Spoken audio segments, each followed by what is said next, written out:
चुनावी रणभूमि में कई बार बड़े सियासी संदेश देने की जरूरत होती है। भाजपा ने करहल में अखिलेश के मुकाबले एसपी सिंह बघेल को मैदान में उतारकर कुछ ऐसा ही किया। भाजपा के इस ललकार को सपा कोई अहमियत नहीं दे रही। उसका दावा है कि अखिलेश को करहल में हराना मुश्किल ही नहीं, नामुमकिन है। सपा यह भी कह रही है कि एसपी सिंह बघेल के कद को छोटा करने के लिए उन्हें भाजपा ने जानबूझकर करहल भेजा है। तो बघेल कह रहे हैं कि इस चुनाव में सपा का एक और दुर्ग ढह जाएगा।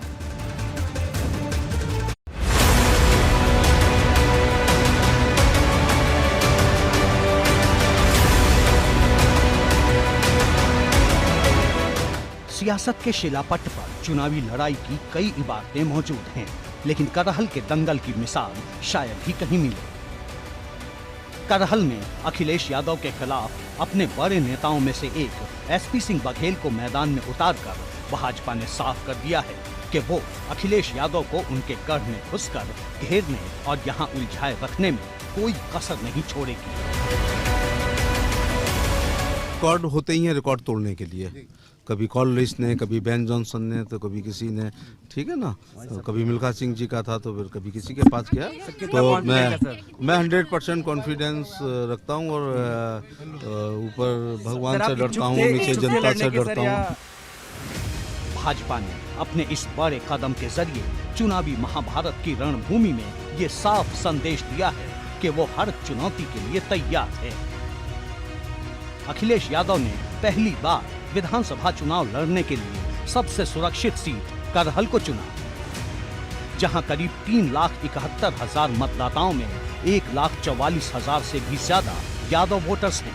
2017 में सपा ने मैनपुरी जिले की 4 में से 3 सीटें जीती थीं।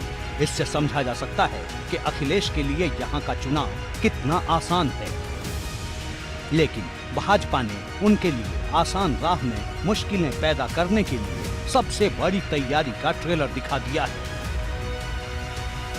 मैं अपने पूरे मन से, वचन से, कर्म से इस चुनाव को लड़कर पार्टी के कार्य करता हूं और करहल की महान जनता के द्वारा जीत हासिल करूंगा। और जो 300 से ऊपर भारतीय जनता पार्टी का कमल खिलेगा, उस माला बनेगी, उसमें करहल से भी एक कमल का फूल अंकित होगा। केंद्र के मंत्री की जमानत जब्त होगी तो साख तो भाई हमारे बघेल जी की गिरेगी।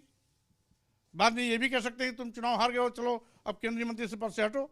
अच्छा, ऐसी भी संभावना रूप से उनके कद को छोटा किया जा सकता है। एसपी सिंह बघेल भाजपा के पश्चिमी यूपी के बड़े अनुसूचित जाति के चेहरों में एक है और उनका दावा है कि वो यहाँ से नया रिकॉर्ड बनाएंगे। उनका दावा है कि वो भाजपा नेतृत्व की उम्मीदों पर खरा उतरेंगे। किसी को हल्का ना कहा जाए, ये डेमोक्रेसी है। जो लोग हिंदुस्तान में अपनी सीटों को गढ़ कहते हैं, किला कहते हैं, अभेद कहते हैं, बुलेट प्रूफ कहते हैं या खानदानी कहते हैं, पुश्तैनी कहते हैं, वो भारत के लोकतंत्र की और गरीब जनता का बहुत बड़ा अपमान करते हैं। करहल में चुनाव लड़ा करके भारतीय जनता पार्टी उनके कद को छोटा करने के चक्कर में है। साथ ही साथ जो उनकी लोकप्रियता है उसका मजाक भी उड़ाने की घात में है। हमेशा समाजवादी पार्टी ही जीतती है और यदि केंद्र सरकार कोई मंत्री आ रहा है तो उसकी भी जमानत जब्त होना तय है। दिलचस्प बात यह है कि भाजपा 2002 में करहल सीट पर जीत चुकी है, लेकिन ये 20 साल पहले की बात है। इस चुनाव में जब अखिलेश यादव खुद यहां से मैदान में है, तो क्या भाजपा करीब 40% यादव वोटरों के कुनबे में सेंधमारी कर पाएगी? ये बड़ा सवाल है।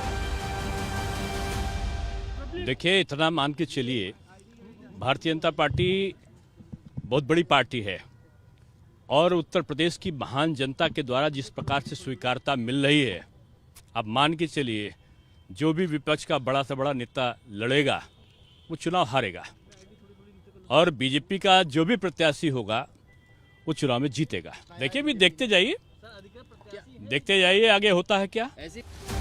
मैनपुरी के करहल में 20 फरवरी को वोटिंग होनी है, यानी अगले 20 दिनों तक यहाँ चुनावी पारा आसमान पर रहने वाला है।